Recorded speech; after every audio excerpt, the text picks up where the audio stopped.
សូមអនុមោទនាមេខបូជាអង្គព្រះទ្រង់ញៀនមានតែជាងសំដែងប្រាប់ព្រះអានន្ទថារត់តែងដែលចាំងបទៅណាទៅបានដោយសារអបរឿងស័យតាំងថាគាត់ចាំងក្រំគ្រីហើយមនាលអានន្ទហើយមានមុំអីដូចរត់តែងចាំងអបរឿងស័យវង្សាឆ្នាំថ្មី80ហើយ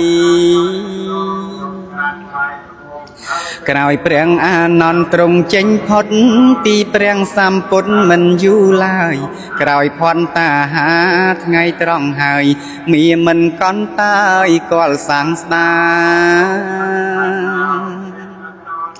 ឆ្នាំអាសាញ់ខែមៀងថ្ងៃអាទិត្យពេញបរមីពិតថ្ងៃនោះណាព្រះអង្គទ្រង់ដាក់អាយុសង្ខារចំពោះមុខមាគ្រានោះឯ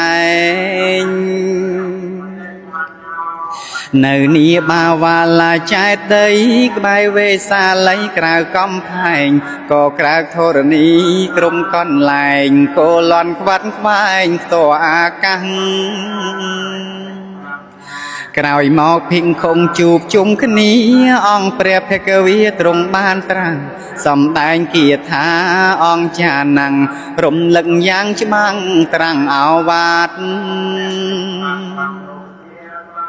ទ្រង់បានត្រាស់ថាសង្ខារទាំងឡាយតែងតែអន្តរាយវិនាងខូចខានចូលអ្នកទាំងឡាយកុំបីប្រមាទប្រឹងប្រែងសង្វារនៅសម្រេចការភាជដែលស្មូនឆ្នាំងដំដុនដោយដីតូចក្តីធំក្តីនៅឆ្អិនយ៉ាងណា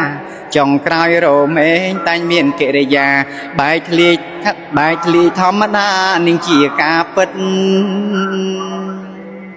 យ៉ាងណាជីវិតសំសត្វនឹងក៏ក្មេងចាំងមានក្រពេលឬបណ្ឌិន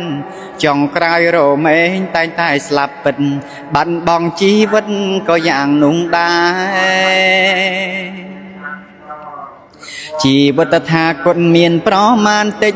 គោរមពាងពេញអិនកិញកែប្រែពីថ្ងៃនេះទៅនៅត្រឹម3ខែតថាគុណត្រូវតែបរិនិព្វានអនុមោទនាមេខបូជា